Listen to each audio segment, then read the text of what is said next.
Salut, on se retrouve aujourd'hui pour parler de YouTube et je vais te dévoiler dans cette vidéo non pas 1, ni 2, ni 9, ni 14, ni 1024, mais 29 hacks pour avoir plus d'abonnés et de vues sur YouTube. Alors regarde cette vidéo jusqu'au bout, j'insiste, c'est très important. Ok, on commence, c'est parti, vous êtes chaud? Go! Hack numéro 1.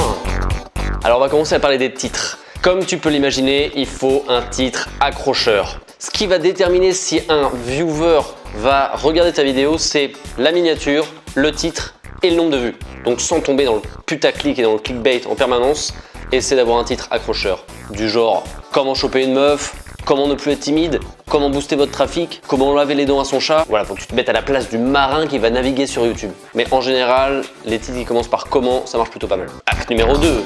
Toujours dans les titres, t'as remarqué sans doute que c'est assez important d'utiliser des nombres. Il y a des youtubeurs qui en sont friands, je pense notamment à Poisson Fécond, qui utilisent pas mal de top 10, top 20, top 5. Certaines études ont prouvé qu'un titre avec des nombres multiplie par 2 la chance d'être cliqué. Et si ce titre comporte un nombre impair, il y aurait 20% de chance en plus de se voir cliquer dessus. Hack numéro 3.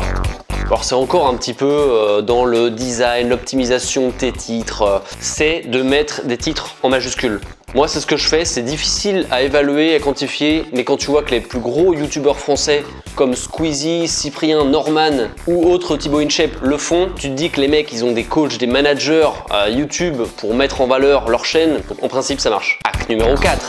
Alors ça c'est un petit hack d'optimisation que j'ai trouvé aussi dans le livre d'Aladdin Happy sur les grosses hacks de start-up.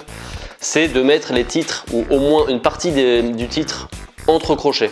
Et selon ces études à ce fameux Aladdin, ça aurait pour effet d'augmenter le nombre de clics de 38%. Eh ouais. Hack numéro 5. On va parler commentaires. Donc l'idée là ça va être de trouver un petit hack pour augmenter l'engagement de tes viewers. Donc pour ça, il faut systématiquement que tu écrives un commentaire sur ta vidéo, enfin sous ta vidéo. Et l'objectif, c'est que tes viewers répondent à ce commentaire. Donc c'est bien de poser une question systématiquement, genre quel est votre avis sur la question, qu'en pensez-vous, blablabla. Hack numéro 6. Bon alors là c'est un petit hack plutôt on va dire marketing commercial. Si tu as des formations à vendre ou des produits ou de l'affiliation à faire, c'est de mettre tes liens dans les 3 premières lignes de ta description. C'est seulement les 3 premières lignes qui vont être visibles pour les viewers. Et vu que le but de cette vidéo c'est d'avoir plus d'abonnés, je te conseille donc de mettre un lien abonnez-vous dans la description dans les 3 premières lignes. Hack numéro 7. Bon alors là on va dire une astuce classique, je t'apprends rien, c'est d'utiliser des mots-clés pertinents. Puisque je te rappelle que YouTube, donc Google, n'est pas encore en mesure de lire, de bien décrypter les vidéos. Donc, il va falloir que tu utilises des mots-clés dans ton titre, dans ta description et pour ta chaîne. C'est aussi super important dans ta chaîne, dans les paramètres de YouTube, d'utiliser les mots-clés de ta chaîne. Tu penses à nourrir YouTube. Hack numéro 8. Donc, un critère super important aux côtés du nombre de j'aime, de vues, de commentaires, des mots-clés, ça va être de publier régulièrement. La régularité. J'avais vu une étude là-dessus et la régularité, ce serait le critère le plus important d'après cette étude. Alors c'est difficile à évaluer parce que Google est assez secret là-dessus. Mais en tout cas, c'est très important de ne pas tout miser sur un buzz et de publier régulièrement pour fidéliser ton audience et pour te référencer davantage. Quand je dis régulièrement, c'est régulièrement et souvent. C'est pas une fois tous les ans. Ok? Hack numéro 9. Les sous-titres. Alors ça peut te paraître chiant, ça l'est d'ailleurs, mais dis-toi que, on en parlait avant, avec les sous-titres, tu vas nourrir YouTube, donner de la nourriture, de l'information à YouTube, qui n'est pas capable de lire tes vidéos d'un point de vue visuel. Donc les sous-titres, quelle que soit la langue, c'est un facteur de référencement à ne pas négliger. Et une fois de plus, je te parle encore de mots-clés, c'est bien d'utiliser des mots-clés dans les sous-titres. Donc c'est bien de te faire un petit script avant de tourner ta vidéo, ou au moins un petit plan pour justement placer certains mots-clés. Tu pourras, si tu le souhaites et si tu en as le courage, rajouter dans les sous-titres. Et les sous-titres, faut pas oublier que ça peut t'apporter une autre cible. C'est un truc d'ailleurs que je vais tester, j'en parlerai dans une autre vidéo. J'ai une chaîne indonésienne qui marche plutôt pas mal et je vais mettre des sous-titres sur toutes mes vidéos, des sous-titres anglais. Bon, je pars du principe qu'ils parlent un peu anglais. Et je vais parler à cette cible indonésienne de ma chaîne, uniquement à ceux qui sont attirés par le business, par l'amélioration de soi, patati patata. Et je verrai bien les effets que ça a sur le long terme. On est là pour tester. Hack numéro 10. Le maillage interne, c'est comme un blog, ça va te permettre de faire le lien entre tes vidéos, de tes vidéos vers ton site, etc. Donc le maillage interne sur Facebook, sur YouTube, ça passe essentiellement par les annotations, mais je déconseille parce que c'est utilisable que sur les PC, et les fiches, que je conseille beaucoup plus, qui vont me permettre donc de tisser une toile d'araignée entre tes vidéos au sein de ta chaîne. C'est tout de même à relativiser, parce que si tu regardes les statistiques de ma plus grosse chaîne, tu te rends compte que c'est une faible source de trafic. Mais tout de même, acte numéro 11. On parle justement de source de trafic. La source de trafic que j'ai testée sur ma grosse chaîne, c'est les suggestions. C'est donc la barre à droite de la vidéo que tu es en train de regarder. C'est ça, les suggestions, les vidéos suggérées. Alors l'algorithme de YouTube aurait changé dernièrement, donc je vais pas m'étaler là-dessus, mais quand je regarde les statistiques de ma grosse chaîne, je constate que les suggestions, c'est la plus grosse partie de loin d'où proviennent mes vues.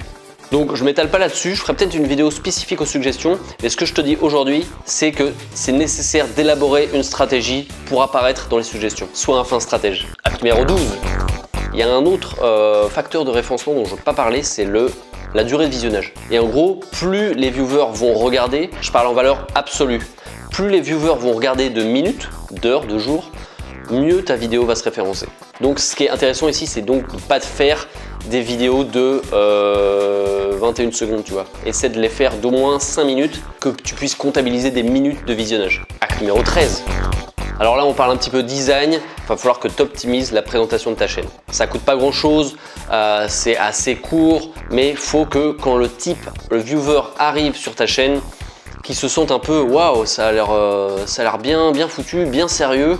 Le gars a bien bossé sur sa présentation, tu vois, il faut qu'il y ait une certaine appétence pour le viewer. Donc essaie de te prendre un petit temps pour vraiment, tout au début de la création de ta chaîne, avant de publier quoi que ce soit, essaie vraiment d'optimiser la présentation de ta chaîne.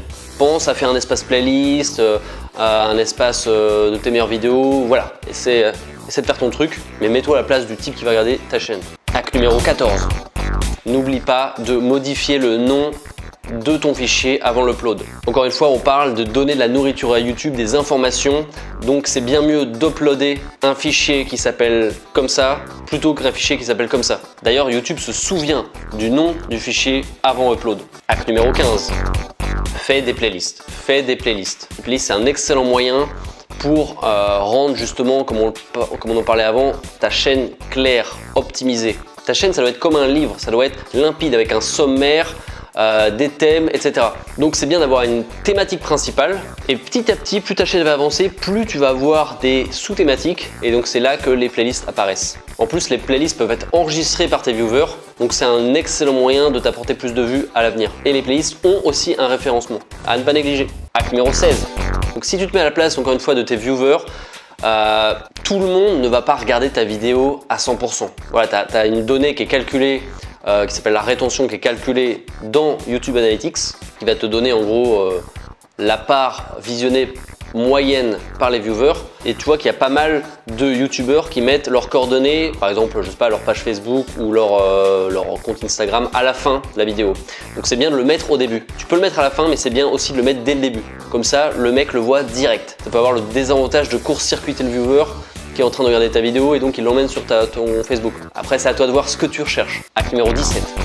Un hack évident, rendre le lien de ta chaîne YouTube visible sur les réseaux sociaux, sur Facebook, sur Twitter, sur ton blog, sur Instagram, voilà. Faut que ça soit visible. Faut que ta chaîne YouTube, ça soit comme un hub qui est plein de sources de trafic. Faut que tu maximises donc ces sources et que tu rendes les liens visibles. Acte numéro 18. Je t'en ai parlé tout au début de la vidéo. C'est important de t'inspirer des meilleurs youtubeurs, de t'inspirer de ce qu'ils font, de ce qu'ils mettent en place. Parce que dis-toi que les meilleurs youtubeurs, ils sont coachés par des gens dont c'est le métier. Donc clairement, prends-toi du temps de regarder les youtubeurs qui marchent le mieux, que ce soit aux États-Unis ou en France, et inspire-toi de ce qu'ils font. Prends des notes et essaie de répliquer leurs techniques. Mais ne plagie pas. Acte numéro 19. Je te reparle des commentaires. Ouais, je me rends compte que cette vidéo n'a pas trop d'ordre. Mais cette fois, des commentaires externes. Pas sur ta chaîne, mais sur les autres chaînes. Comme tu le sais, commenter sur d'autres chaînes, c'est un bon moyen de te rendre visible. Alors, il y a des stratégies à mettre en place pour les commentaires. Là, je te donne juste un petit hack pour te rendre plus visible dans la timeline en dessous de chaque vidéo. C'est de mettre tes commentaires en gras. Pour ça, c'est tout simple.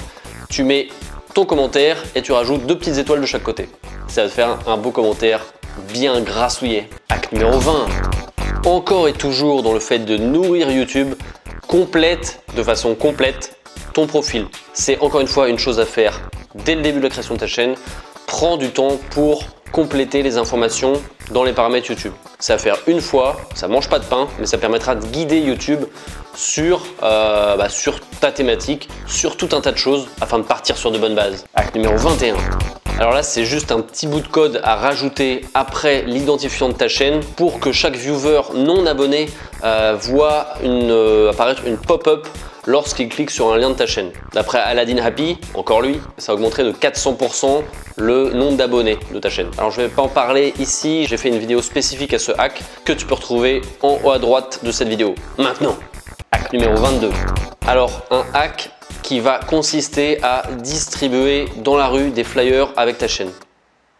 Non, je déconne. Remarque, pourquoi pas, hein. Non, plus sérieusement, ici je te parle de marketing offline qui, je pense, a tendance à être sous-estimé, négligé. Et je pense qu'il y a plein de techniques à utiliser en marketing offline, parce que maintenant tout se fait online, mais je pense qu'en offline, il y a des trucs à faire sans claquer trop de thunes. Par exemple, lors d'un event, Meetup ou Couchsurfing ou je ne sais quoi, c'est un excellent moyen pour réseauter, pour te faire ton petit network, pour parler de ta chaîne, pour parler de ta vie, de ton job, de ton business. Donc là, c'est cool parce que ça mélange le marketing et le social. Hack numéro 23. Alors là, je vais parler de la fameuse collaboration intra-youtubeur. Tu as souvent l'impression que c'est que les gros, les youtubeurs millionnaires qui font ça. Entre eux, c'est un peu du copinage. Moi, je ne l'ai pas encore fait, mais ça ne saurait tarder. Je vais proposer prochainement à certains youtubeurs de travailler ensemble. Pourquoi pas? Ça te donne plus de visibilité et ça te permet de constituer ton réseau. Tu vois, on parle encore de réseau. Donc je pense que c'est un bon moyen pour faire grossir ta chaîne. On ne peut pas travailler tout seul. Hein. Hack numéro 24. Alors là, c'est dans le cas de youtubeurs plus anciens. Si tu as une deuxième chaîne, n'hésite pas à rameuter tes premiers fans sur ta deuxième chaîne, celle que tu veux développer. Il y a certains youtubeurs qui ont fait ça déjà, notamment Antoine Daniel et Poisson Fécond, encore lui. Quant à moi, je t'en ai parlé déjà, je vais tenter l'expérience d'essayer de rameuter un public indonésien sur cette chaîne-là, ceux qui sont intéressés par le business, en prenant soin bien sûr de rajouter des sous-titres anglais. Je verrai ce que ça donne. Mais j'ai quand même 15 000 abonnés, ça serait dommage de ne pas en profiter. Hack numéro 25. Ce que tu peux faire, c'est de faire une intro standardisée. Une petite intro, alors que tu peux faire manuellement toi-même, mais si tu as peu de compétences en la matière, en design, ça peut faire fuir les gens plus qu'autre chose. Donc ce que tu peux faire, alors si tu utilises par exemple After Effects, c'est télécharger des templates d'intro. Tu peux trouver sur plusieurs sites, j'en ai créé quelques-uns, tu peux y jeter un œil. Mais surtout, si tu fais une intro ou une outro, pas trop long. Faut que tu sois bref, 5 secondes maxi. Hack numéro 26. Fallait que j'en parle, le clickbait, la miniature putaclic. En général, les gens n'aiment pas, mais il faut dire que c'est, marketing en parlant, ultra efficace. Tu as plusieurs moyens. Hein. Le moyen le plus classique, c'est de mettre des boobs sur ta photo. Là c'est clair que ça marche. Ce qui marche aussi, le cercle rouge, la barre censurée.